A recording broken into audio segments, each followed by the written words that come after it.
This week in post, selectively applying contrast to make your subject really pop. Hey everyone, I'm Scott Davenport. Welcome to In Post. Thanks for joining me today. And if this is the first time you're checking out one of my videos, I appreciate that. Hope you like what you see and you'll come back for more. So today I'm going to continue with the Death Valley themed week here and show you one of the photos that I've processed from that workshop and how selectively applying contrast really made a difference for the photo. We have our contrast sliders in whatever tool you're using for global contrast, and usually make some adjustment to those as well. I had this photo here of Zabreskie Point, and this is, I've done the basic processing in Lightroom, and it's nice. It's got, I've added some contrast, so we're starting to see some of these, all these different textures in here. Then I moved to another photo where I've done finishing work on it, and it's much stronger and really focused the contrast on this middle section here. This is my yellowish sandstone portion here. There is some contrast in both the background and the foreground, but it's layered and, well, I shouldn't even say the word layered. It's selectively applied. I did this using On1's dynamic contrast. That's just, it's a fantastic filter. And I want to show you exactly what I did here.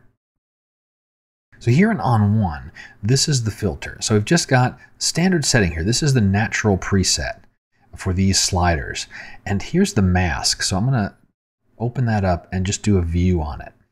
Now remember, our masks say, white is full strength and then the grays are partial strength. So what I did here was applied dynamic contrast at full strength and then used a masking brush at about 25% opacity. So I'll take that down to 25%. Right? Or 24 is good enough.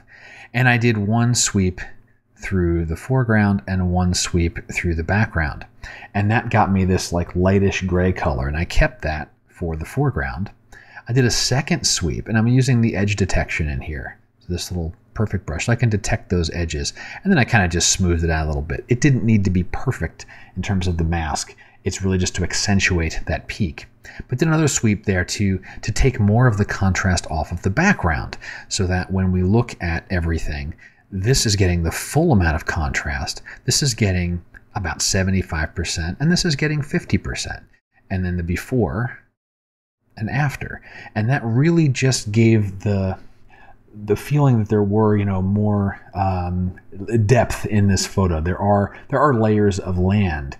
And even though I was shooting with a very very long lens, a 200mm, and compressing certain things there, adding that little bit of layering with respect to contrast helped accentuate the photo. And so, to do a quick before and after on this thing. So this is before any of the work in On1. So this is basically out of Lightroom with my basic adjustments done. And then that's after, the very subtle vignette at the end there. It's a really light touch on that.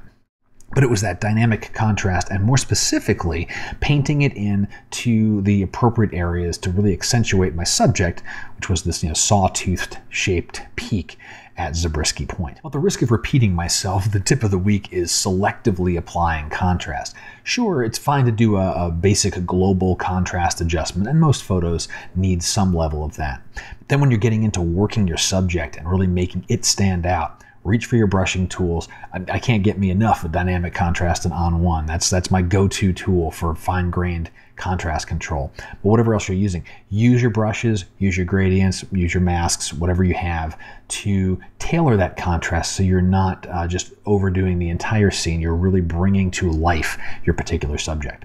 And that is it for this week's In Post. I hope you've liked it. And if you did, please let me know somehow. Comments on the video are great. Questions are even better. I'd love to hear your photo questions, what's on your mind. And until next time, my name is Scott Davenport, and happy shooting.